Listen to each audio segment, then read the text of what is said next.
Well, about 1:46 a.m., I got a call from Amanda, and all she said was, "Nikki, you need to go to the hospital. We found Brooklyn not breathing," and then she hung up.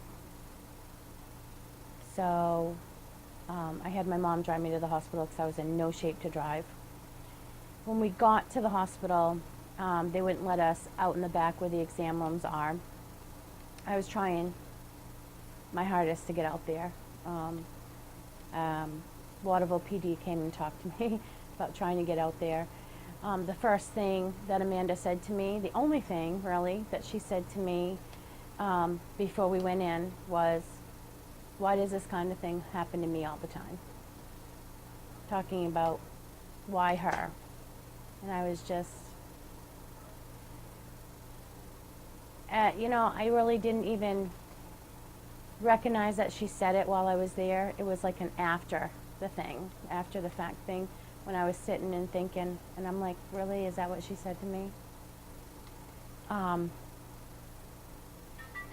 After they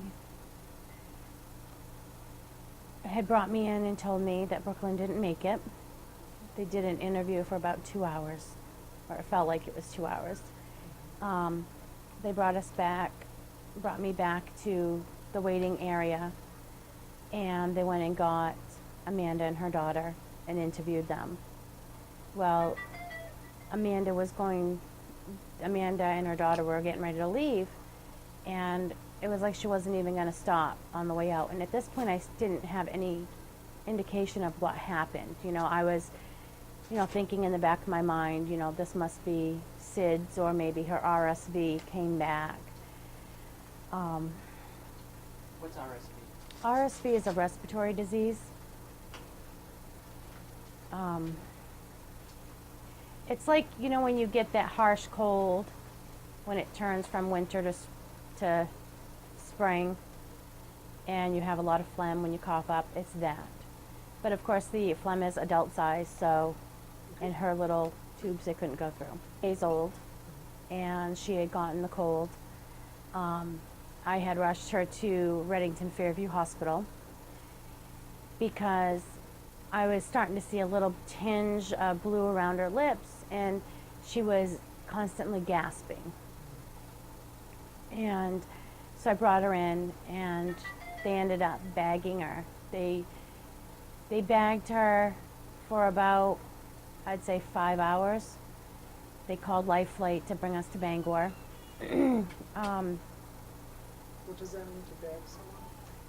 To breathe for them with an oxygen, with a bag, squeezing the bag, with the thing over their mouth. They were trying to get IV access, trying to find a vein to get IV access, and they were having a hard time. They did end up getting IV access when the Life Flight team had got there, and then they intubated her, putting the tube down the throat. She was like that for several days in the Bangor Hospital in ICU.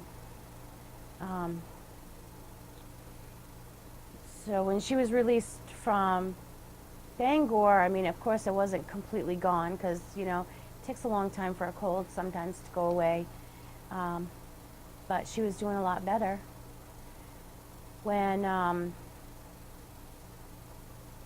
when Amanda and her daughter got ready to leave the hospital, that's all I could think was, this must be what happened. So they were leaving, and she wasn't even going to stop and say bye. And I stopped her. I'm like, "Hey, Amanda," I said, "are you leaving?" And she turned with this, horrible look when she was looking at me, and she says, "I have 2 kids to get ready for camp. Of course I'm leaving." And she just walked out. I never get an "I'm sorry" or anything. And it just kind of struck me weird as, this is my friend, and this happened to my baby in her house. Thinking to myself, if that would have been me with my friend's baby, I probably would have been right by her side. I would have canceled everything for the day. I just couldn't fathom what.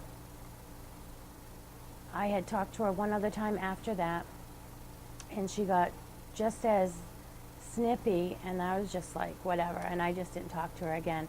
And then after that is when I started finding out all the little details, them letting me know that the medical examiner finished the autopsy portion and gave her a clean bill of health, that nothing medical was wrong with her.